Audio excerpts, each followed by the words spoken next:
Who was Jacqueline Kennedy?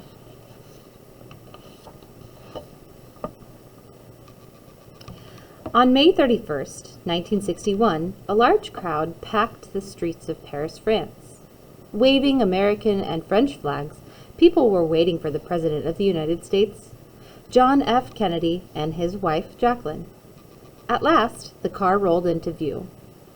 The crowd roared, but they did not shout for the President. Instead, they called out, "Jackie! Jackie!" A shy Jackie looked out the car window and waved. 7 months earlier, her husband had become the youngest person elected President of the United States. He was 43 years old. Jackie was only 31. She was unsure if she would make a good First Lady, but here she was, young and beautiful and charming, captivating the French people. A harder test would come later. The President of France, Charles de Gaulle, did not really like anything or anyone who wasn't French. The next night, Jackie got ready for a special dinner in the Kennedys' honor. She did not feel well. Her head throbbed. She did not know what to wear. 2 dresses were laid out on the bed. An American designer had made one. A French designer named Hubert de Givenchy had made another. Jackie had chosen the Givenchy. She was in France, so she wore something French. Jackie smiled as she glided into the party that night. Her white gown shimmered. Gold clips sparkled in her hair. At the long, candlelit table, Jackie sat next to President de Gaulle. She charmed him with her French. She had lived in Paris for a year during college. She knew all about French art and French history. Because of Jackie, President de Gaulle turned to President Kennedy and said, "I now have more confidence in your country." Talking to reporters back home, President Kennedy jokingly introduced himself as the man who accompanied Jacqueline Kennedy to Paris, and I have enjoyed it. It wasn't only the French president who was fascinated by Jackie. The whole world was.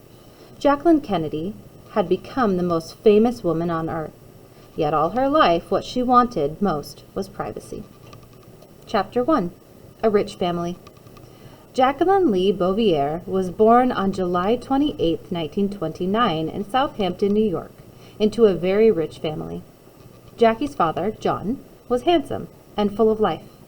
His wife, Janet, was quiet and shy. She loved riding horses. Here's a picture of Janet and John. The Bouviers had 2 homes. One was a fancy apartment on Park Avenue in Manhattan. The other was a beautiful mansion on Long Island. That was where the family spent summers. It was called Lasada, which was said to be a Native American name for place of peace. But the Bouvier home was not peaceful. John, usually called Jack, and Janet argued a lot. Janet was practical. Jack liked to have fun and spend money. Soon after Jacqueline was born, her father lost most of his money. On October 29, 1929, the stock market crashed. It was the start of the Great Depression. Many people had lost their jobs and homes. The Bouviers were not hit nearly as hard. Still, the family had to move to a smaller apartment. Janet's father owned the building and let them live there without paying rent. From her father, Jacqueline got a nickname, Jackie. From her mother came Jackie's love of horses. When Jackie was just a year old, Janet put her on a horse and began teaching her to ride. The crash of 1929. The date of the stock market crash, October 29, 1929, is known as Black Tuesday. Buying a stock is like buying a share or part of a company. When a company you have stock in makes money, so do you. When the company loses money, you do too. In the stock market, prices rise and fall every day. On Black Tuesday, the stock market fell and lost $14 billion. The total loss that week was $30 billion. As the news of the crash spread, people rushed to the banks to take out their money.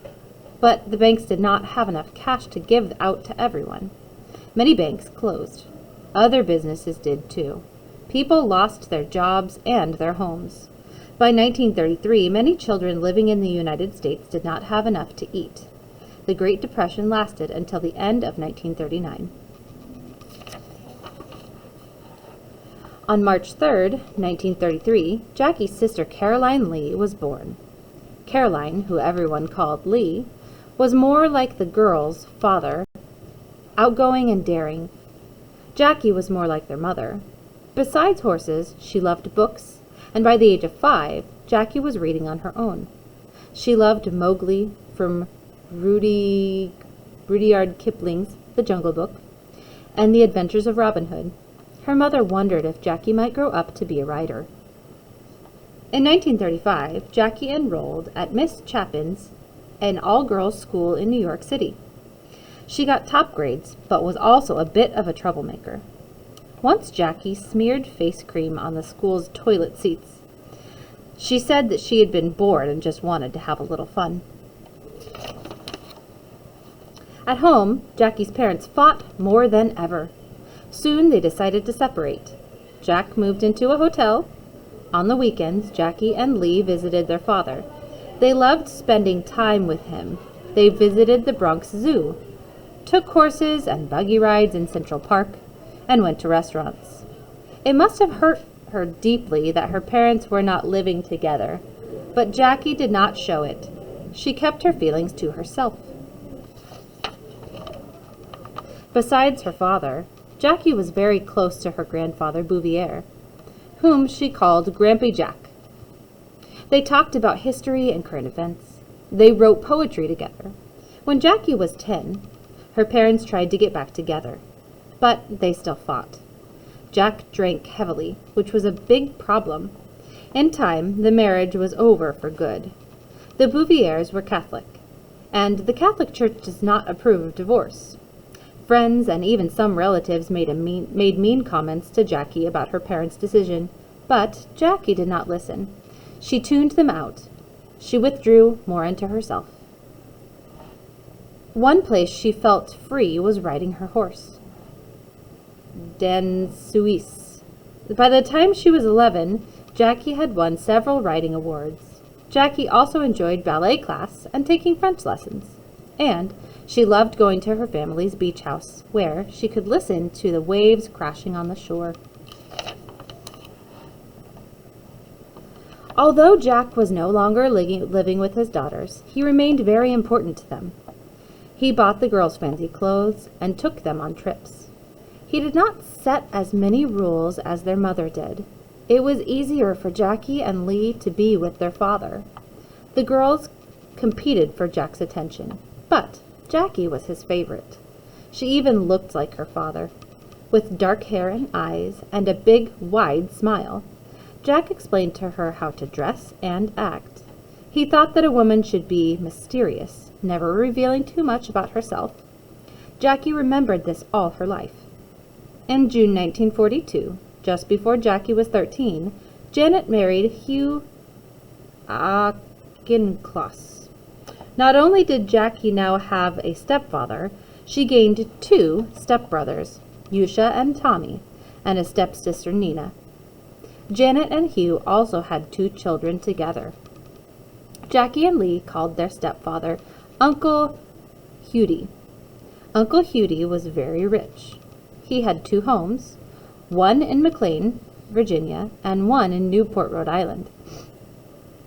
The home in Rhode Island, called Hammersmith Farm, was one of Newport's famous cottages. But Hammersmith was no ordinary cottage. There were 3 large homes on the property, which were called the Castle, the Palace, and the Windmill.